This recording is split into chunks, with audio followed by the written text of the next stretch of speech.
ఒక చారిత్రాత్మక ఘటనగా నిలబడిపోతుంది. ఎందుకు ఈ విషయాలు చెప్తా ఉన్నాను అని అంటే, దేశంలో బహుశా ఎక్కడా కూడా జరగని విధంగా, గతంలో ఎప్పుడు కూడా మన రాష్ట్రంలో ఎప్పుడు చూడని విధంగా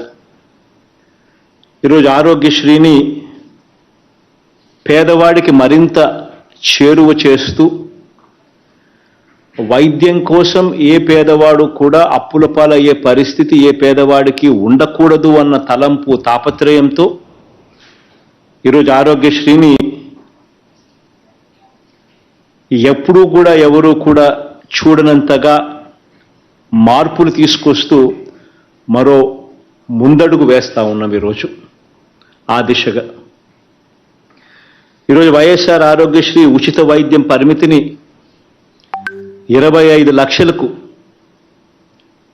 పెంచుతూ ఒక చారిత్రాత్మక నిర్ణయం తీసుకోవడము, దాని మీద పూర్తి అవగాహన కల్పిస్తూ ప్రతి ఇంట్లోనూ కూడా అసలు ఆరోగ్యశ్రీ సేవలు ఎలా పొందాలి, ఉచితంగా వైద్యం ఎలా చేయించుకోవాలి, ఆరోగ్యం బాగోలేకపోతే ఏం చేయాలి, ఎక్కడికి పోవాలి, ఎవరిని అడగాలి, ఇలాంటి ప్రతి డౌటును కూడా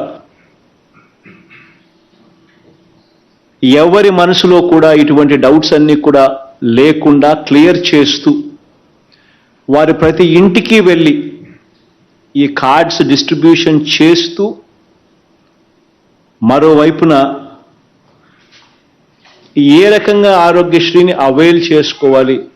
ఏ రకంగా ఆరోగ్యశ్రీని మనం పొందవచ్చు, ఉచితంగా రూపాయి కూడా ఖర్చు లేకుండా మనం వైద్యం ఎలా పొందవచ్చు అనే దాని మీద పూర్తి అవగాహన కల్పించే ఒక గొప్ప కార్యక్రమానికి ఈరోజు మనం శ్రీకారం చుడతా ఉన్నాం.